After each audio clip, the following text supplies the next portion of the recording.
Welcome to CTO Think, a podcast about leadership, product development, and tech decisions between two recovering chief technology officers.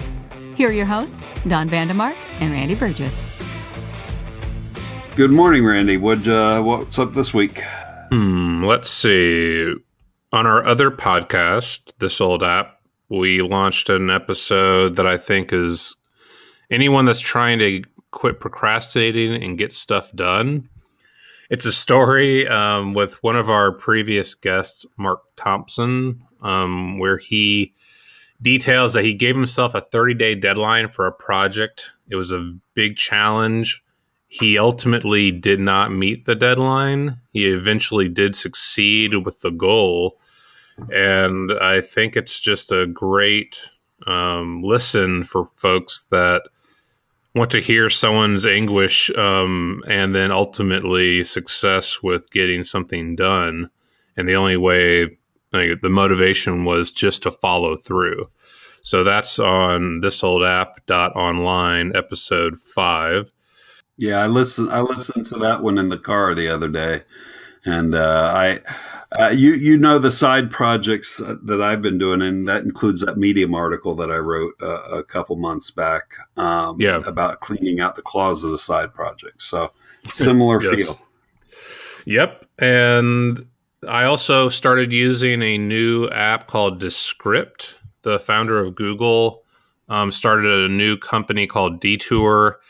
That company did not really, I don't think it became very profitable. He sold it off, but out of that came an application for editing audio and transcriptions.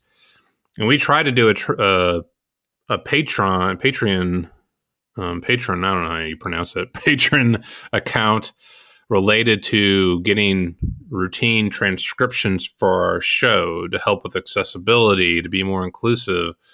And we didn't get the funding, and it's it's expensive for a non-sponsored show to drop $60, $70 an episode for transcription. But now using this new app, Descript, I can edit while I listen to the episode and pull out show notes and stuff. And I think it'll allow us to have transcriptions, at least going forward, for our shows, which is still a goal that I've been having for a while. So that's a nice addition. We've got a transcription on 2 episodes of This Old App. I hope to transcribe this one. And it can also allow us to cut out some of the ums. Once you read a transcription, you realize, oh, I say so at the beginning of my sentences a lot. I need to quit that. But that's one latest project. Other than that, Ruby work, JavaScript work, React learning, Firebase learning, talking to founders of companies. I've been doing that a lot lately. Trying to consult with their CTO related needs. Pretty busy, but good stuff. What about you? So you took in a bit of culture at the end of last week and went to see a Broadway show in Chicago. Correct? Heathers the musical? Is that what you're talking about? No, yes, Hamilton. We saw Hamilton finally for the first time. Sure. So I didn't do anything quite as cultured. But Tuesday we went to go see Pink in concert. And I will say the most controversial thing I think I've said on this show. I think Pink, the artist who is on the cover of People magazine, is one of the most underrated pop artists out there right now. My wife loves to listen to her stuff. I mean, a lot more than back in the day. I'm just surprised there wasn't an age cap and you weren't allowed to go in. Oh, no, trust me. The section we were sitting in was our age because as you go up in price level, the age goes up, right?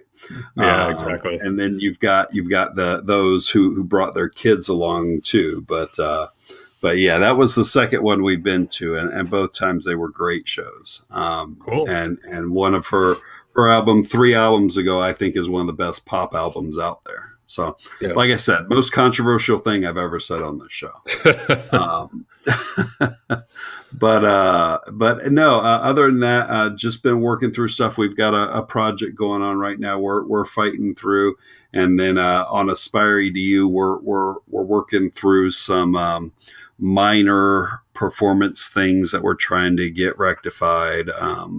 Which scaling helps to some degree, but at the end of the day, you got to make your stuff more performant in code at times as well. So yeah, we've got a bigger project to handle that before the fall semesters kick in. But in general, we're working through that. And then I've also got a 100+ question security survey I'm filling out for a client. So that's a interesting exercise. Wow, can I help with that? No, actually, don't answer that. Security. No, I'm not allowed to share it at all. No, but I will gladly share the questionnaire for you to read for your pleasure and enjoyment. Great. Because there's nothing more gripping than a security questionnaire. So this week I wanted to talk a little bit about social media policies, email policies, engagement of employees with the outside world. Now, I'm going to preface this whole conversation, and we'll probably say it 2 or 3 more times, with the fact that this is an HR decision. This is not an IT decision. But as IT executives and IT leaders, it's probably important to be at least a part of the conversation so you can provide your knowledge and your expertise to that conversation as well. So in general, what I'm talking about here is, let's say, what I'm talking about in general is what is the policy when it comes to each employee's social media account, and what restrictions, if any, should there be placed on that. So an employee has a Twitter account and they say something controversial. How does that affect their employment with your company if the tweet itself said nothing about your company? That's generally what we're talking about, and you see this probably on a weekly basis. There's some story about somebody saying something controversial, at least to a group of people, and then employers have decisions to make about what to do about that. So, have you had to deal with this in any of your dealings, and if so or if not, what's your general thoughts on that? I have not. I've never been asked by an HR department or a company to enforce any kind of social media. I've never been asked by a company to watch myself. And maybe that's because the biggest company I've worked for was about 4 or 5 years ago, and Twitter was still like a little trinket at that time, perhaps. But, I guess my opinion is I can understand why a big company wants to control the risk of an employee's statements that may be misconstrued for representing views of the company. Like, I get that.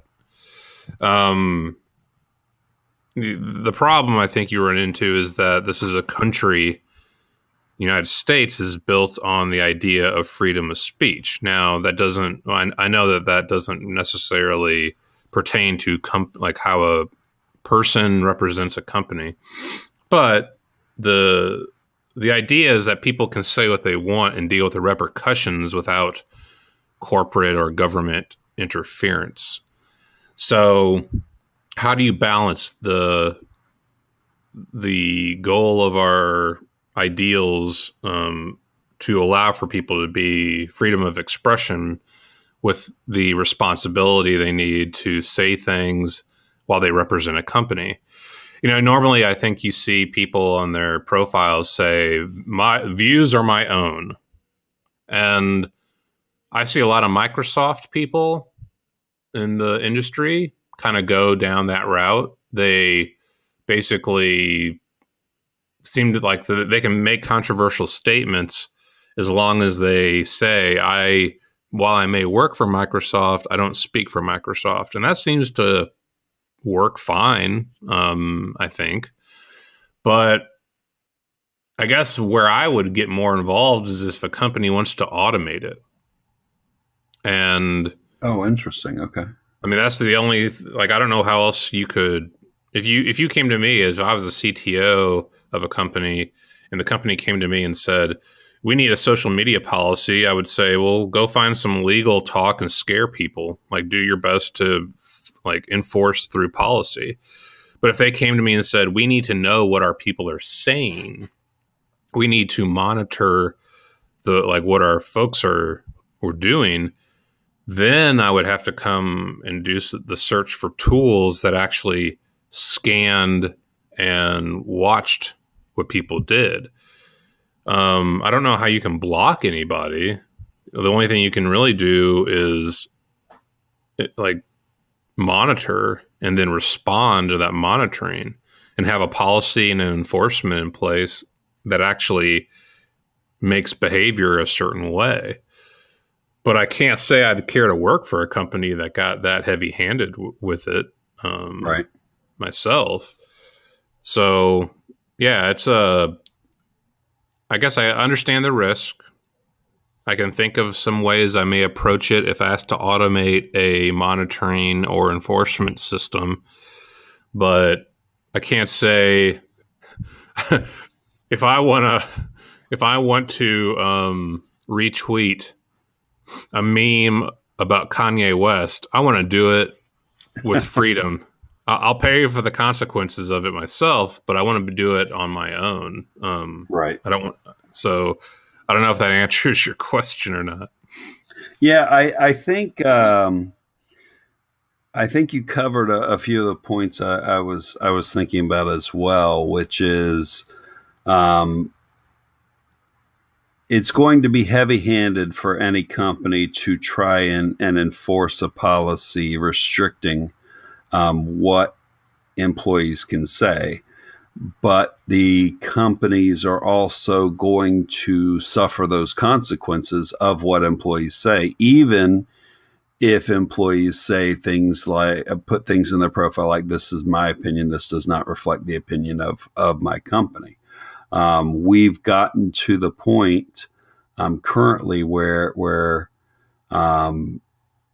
if someone says something in social media, that depending on who that offends, that block of people will then go and try and boycott the company. So it's a real sticky situation, and it's where the HR person and the lawyers really should get involved. But I do think as technology executives, we can bring a certain knowledge and a certain expertise to the situation. And this social media is getting to where there's so many different things out there. You talk about automating things. You can automate Twitter. That's pretty easy. You can automate Facebook. That's probably pretty easy. How do you automate Twitch? How are you going to automate the monitoring of Twitch and what an employee might say in a video on Twitch?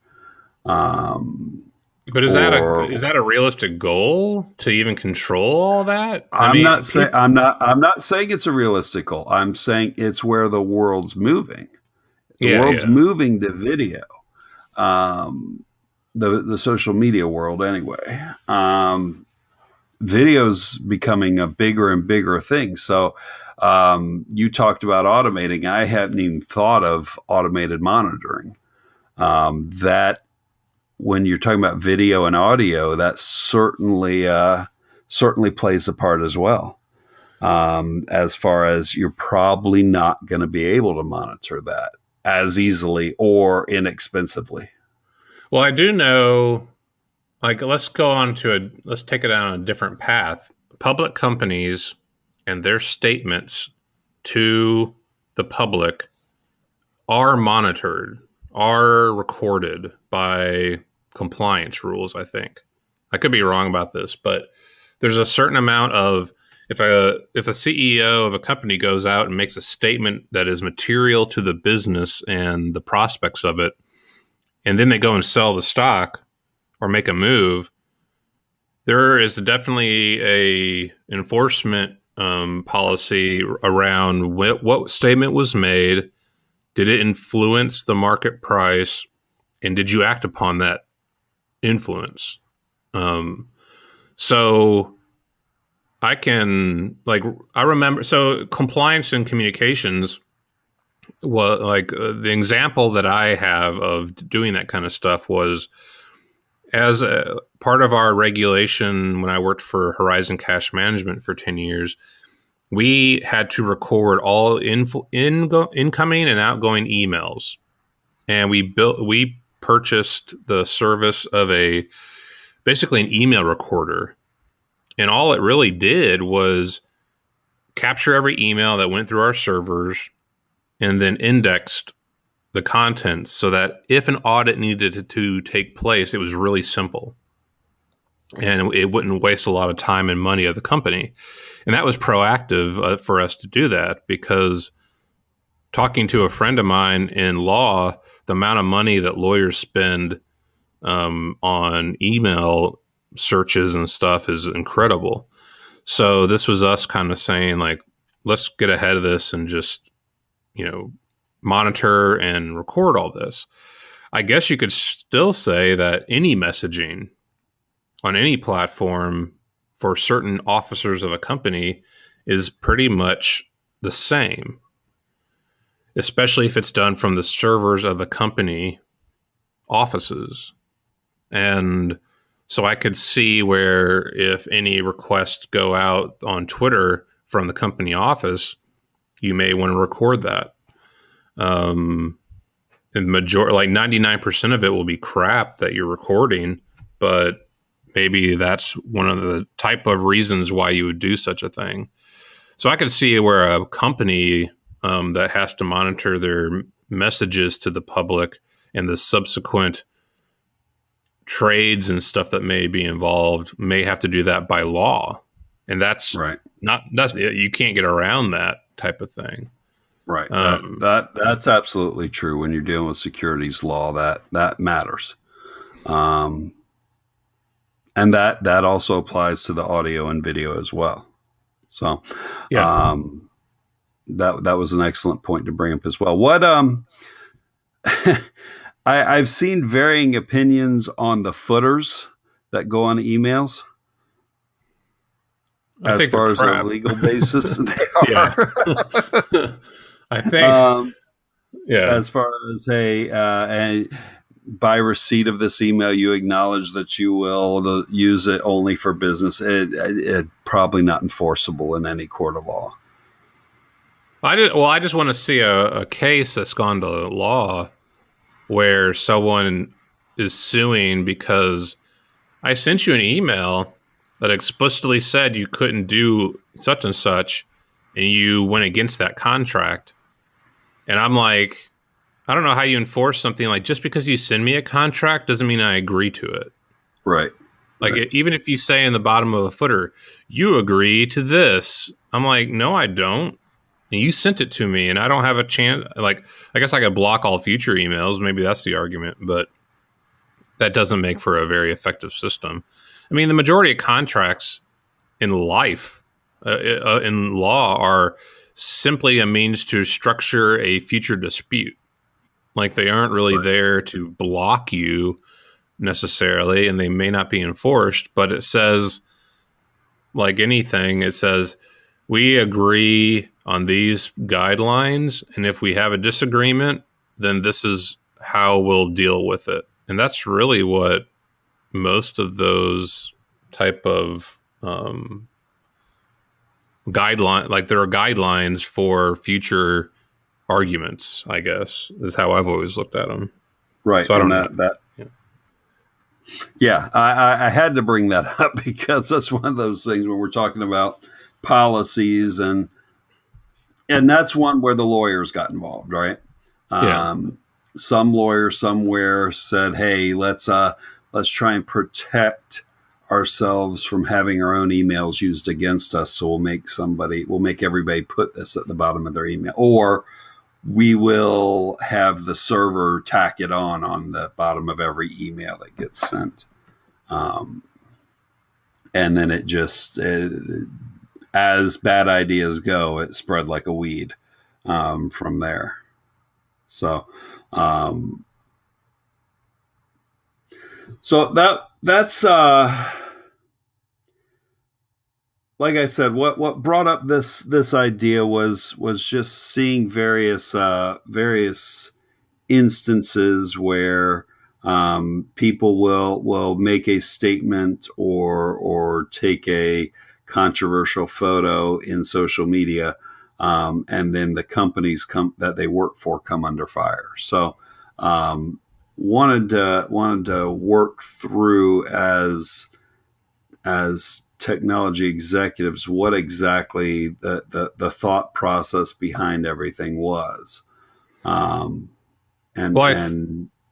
go ahead. Well, I think step one, hire good people.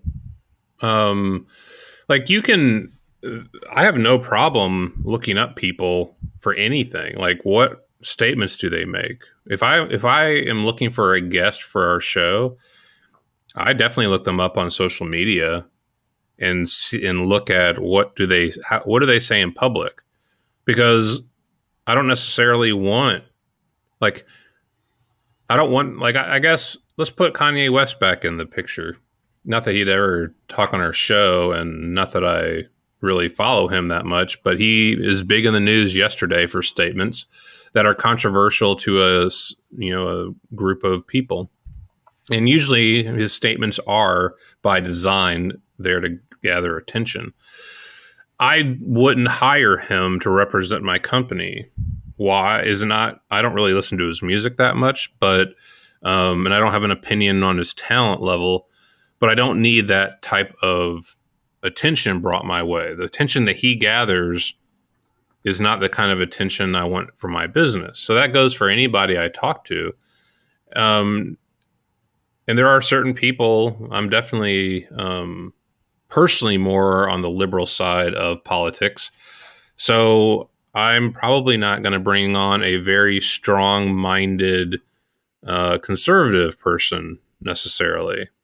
You know, if the majority of their tweets lean towards political discussion, I may not want them associated with a tech podcast. You know, I don't know. But I think that you do screening these days to see what does this person do online before they get into my company. And okay. And that's, to me, the first filter. If you don't take the time to do that and then worry about the social media stuff, I don't think you're doing the ounce of prevention that's really necessary. Okay, so let me pick at that a little, make sure we're clarifying exactly what we're talking about here. So it sounds like you're going down the Tim Tebow road of locker room unity, of not wanting necessarily to bring controversial or outspoken people into your organization. I don't think that's what you meant to say specifically, but that's what I heard. It depends on what they're outspoken about. Okay. Like, Tim Tebow is outspoken about Christianity. Like, it comes through on everything he talks about. That doesn't bother me personally that he does that.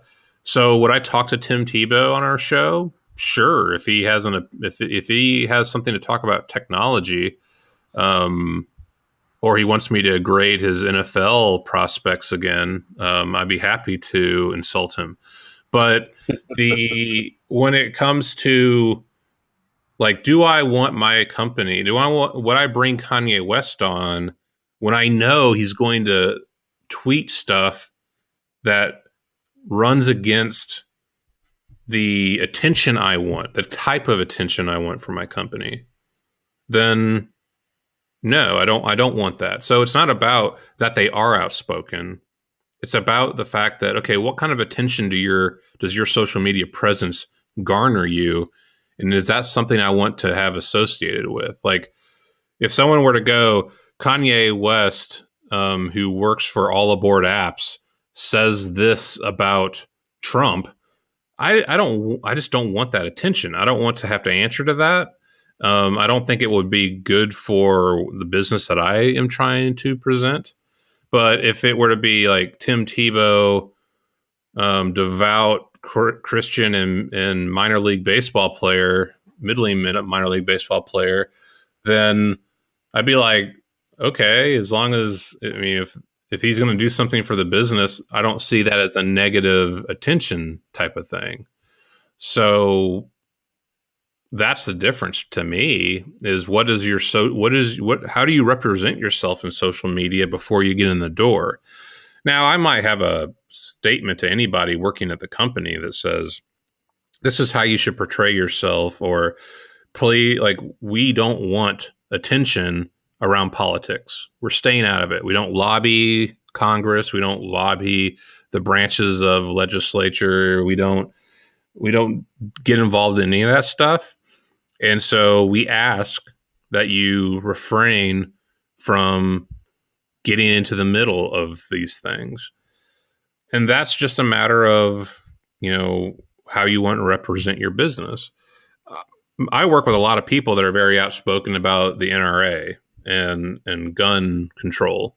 And I personally don't care. It doesn't bother me that anyone I work with would represent themselves strongly in that area. But there's bias there. I'm the head of my company, and they probably agree with me on some things. So it's kind of up to the, people that work for the Koch brothers. I bet they have a very strong policy about what you're allowed to say without getting fired there. And I wouldn't agree with half of it, but, or more than half of it. But that's what like, if you want to take the money from that company to work for them, they're going to put certain policies on you because the founders of the company are outspoken and shovel their money into certain discussions in the political atmosphere. So it's not about the outspokenness. It's about what is said. And I think it's important, very important for companies and for leaders to know, if you bring in a person to my company, what are you saying? And does that affect the team? How our team interacts with each other. And that's what I would say is more important for someone at our level that's putting a team together. What is disruptive and what represents the team, or not, or doesn't matter. I guess I do have an example, but go ahead. I was gonna the last point you brought up there is really where I'm leaning more than anything, is the locker room dynamic, the team dynamic.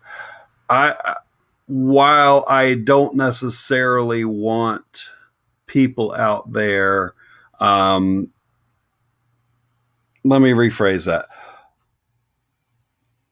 I understand the position that if someone makes a statement and that statement is employed by CTO Think, for example, then that's going to be something that as tech leaders, we have to react to. And I don't know that I necessarily will use it as a first filter to say, does this person make controversial statements? Yes, they do. Therefore, I don't know that I want them in the company. To use the examples you've been using, if Kanye was the perfect fit technically for the position I needed, am I not going to hire him based on his public statements? Yeah. It's a difficult decision. He's a better JavaScript programmer than Tim Tebow is, who, while also controversial, is controversial in a different way. I don't know which direction to go as far as is it necessarily, am I screening based on that? Because it's difficult. It's difficult to tell people you're not allowed to have opinions because they will come right back and say, these are mine. They don't represent the company. As an employee of the company, you'd never really get rid of that label that you're an employee of the company. So it's tough. Maybe our examples kind of suck at the moment. And believe me, they're mine. I think I brought up every personality so far. So instead of Tim Tebow, who would never be talking about tech, and Kanye West, who please don't talk about tech, let's go and talk about James Damore. Is it Damore? Damore? I don't know. The guy at Google who made the statements about the plight of the whiny white man is all right. is what I'm going to say. But that's not probably fair, but that's what it sounded like to me. I do know people that agree with him, that really felt that he got a bad deal, and I disagree with them. I think he decided to tread into the political waters, the social media waters, with a statement that was, his opinion, and he suffered the consequences because he brought negative attention to a big company that is in a liberal landscape. Google is out in California. Their social media presence, their customer base is a good percentage liberal, based on how the company has represented itself. That doesn't mean that Google isn't a source of usage for people on both sides. But anyway, Damore had an internal memo that at a company that size, that stuff is not staying private. Right. Maybe he could maybe make the argument, well, I did it internally. I didn't expect it to go out. But then I'd be like, well, then you're dumb as dirt, because you don't work at a big company, make a controversial statement, and think it's not going to leak to the press in that scenario. But I don't know how good a engineer he is, but let's say he's really good. Would you hire him if he could solve a Python problem that you needed for Aspire EDU? The answer there is no, more because of the team dynamic than the external controversy. And I think that's where I'm starting to land, is while I don't want a homogenous team, because that just breeds bubble thinking, and nobody being able to think outside and create different solutions if you have everybody thinking the same way. The team dynamic is important to any company, and if a person's public stance is going to impact the team dynamic, then that's just going to sink any company. I think for the most part that I can deal with external pressures, and I can deal with external statements more than I can deal with how does this person's public stance affect the rest of the team. I think that's where I'm landing on all this. And that in and of itself is tough. How do you balance between homogeny and people having different opinions and probably opposite opinions at times? and that is also just very careful screening, very careful discussion, we're going to use our magic word. I think we're going to rename our podcast, and just an expectation of empathy. Yeah. I think we're going to start calling our podcast Empathy. Empathy Think. Because we bring that up a lot. I think that's the trait, right? I can have a stance, but I can also understand your stance. I don't have to agree with it, but I at least can take a view of your experiences and your life history and go, I see how you got there, and then figure out the best path to continue together as a team. People that are empathetic, while they may have opinions, are welcoming of other opinions, I guess is the best way to put it. Well, that's where I was going to steer this, because there becomes an issue. If your goal is to help, let's say you are a tech leader and you understand the lack of inclusiveness that our industry has. It's not unique to the tech industry, but we definitely know in the tech industry, we have problems with gender imbalance and ethnic background type of issues in terms of white men dominate the industry from an employment standpoint. And so if you filter on a social media level, based on this person's ideals are different from the team, and I'm trying to maintain a stable team, and you also tell me that you're trying to hire a more inclusive workforce, you're going to have issues, I think, because the most stable looking or stable sounding team is one where everybody agrees with each other and nobody says anything that would ever ruffle feathers. And I think the best example would be when I started working for a particular firm and they hired an individual that I asked them, like, hey, what's your Twitter handle?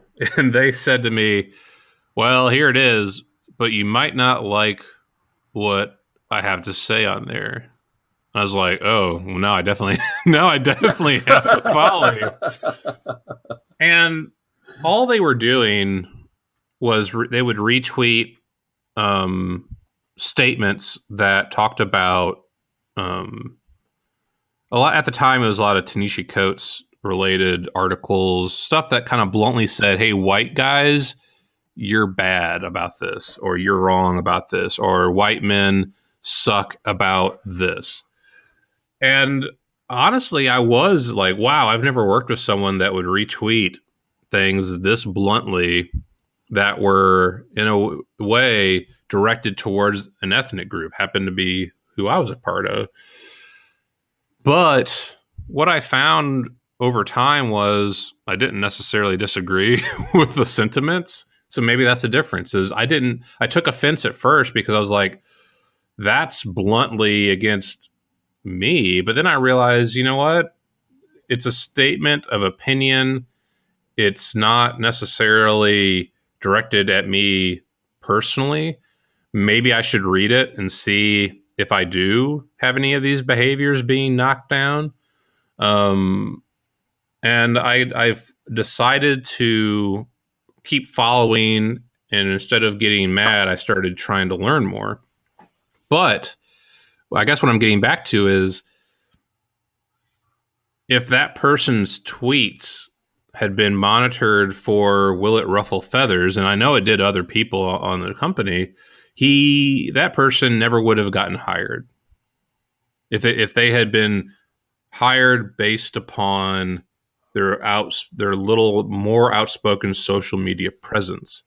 Right. And in hindsight, that would have been a horrible thing not to have that person in the company, because I know them and I know who they are, and I know the influence they have on teammates, and I know how they represent that company, and they represent it very well. And so I think there's a big balance you're going to have to watch out for striking if you are going to say, I want to help with the technology industry being more inclusive, but I'm going to squash all all communications that may ruffle the feathers of certain people on the team.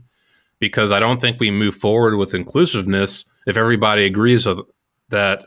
Let's just all get along, kind of thing. Right. And so, that's where it's tough. That's where I said you don't want a homogenous team, but there does have to be there has to be something about team dynamics. So I think we have successfully each stated a position and had the other completely debunk it. So the title of this podcast should be "Will You Hire Kanye?" I'm gonna write. Well, he is now his own manager, based on what I've read. So I'm gonna send him a letter directly, an email directly, and say, "Will you be on the show? Please, just don't say anything controversial," and see where that gets me. Well, you do. I think you have to send that note to Kim as well, because immediately after he said, I don't have a manager, he had to say, but my wife said to say this. He does have a manager. Let's just say she just doesn't carry a title of such. So no, that I knew we were going to tread into some slightly controversial stuff here, and I don't know that we ever came to anything conclusive, because I don't think there's a right answer, and that's part of this whole discussion as well, is empathy and belief that it's not black and white. It's very gray when it comes to decisions like this. Yeah. So generally that's where I wanted to have the discussion and walk through our thought processes. And I think we're generally on the same page, but we both approached it in different ways. But here, I guess let me throw another, I know you're trying to end this, but I'm going to stop that process. If you are looking, if you're looking for a gig or you're looking for a leadership position, you have to make a choice on how you represent yourself outside the company and what that means to the company you work at or future companies you want to work at. And I really think about every retweet I make. I try to think about, what would this look like if I retweet this? What will this look like if I quote it or reply to it or like it? There are some statements that I choose that I'm like, I hope that someone knows I feel this way, because I personally wouldn't want to work for them if they felt differently. Right. But you really, if your goal is that you want to work for other people or represent yourself, you should be self-filtering, self-monitoring, disciplined about your social media presence. Because tweets are text, tweets are indexed, and whatever you post is something that represents you one way or the other. And it doesn't mean it's justified in how a company you want to work for or do work for, how they interpret your statements, but it's on you. You have personal responsibility for what you post. And that's what you need to think about before you do such things. That has nothing, that goes for anybody, not just tech. But I think that it's on you. It's on the person to make sure that what they push out there is what they want to represent them for the long term, I should say. Right. And that's perfectly fair to say, be aware of your public persona. Yeah. And be aware that everyone is going to treat that public persona in different ways. And as long as you're willing to be treated based on your public persona, then that's on you to make that decision. And I used to be a lot more reserved in my public persona. But I decided that it was time to be a little less reserved and a little bit more personal and a little bit more of who I was. I'm still a fairly reserved person. Let's not talk about me going out and partying and posting stuff like that. But but generally that's a good statement. Is just be aware of what your public persona is, and that you can and will probably be judged in different ways based on that persona.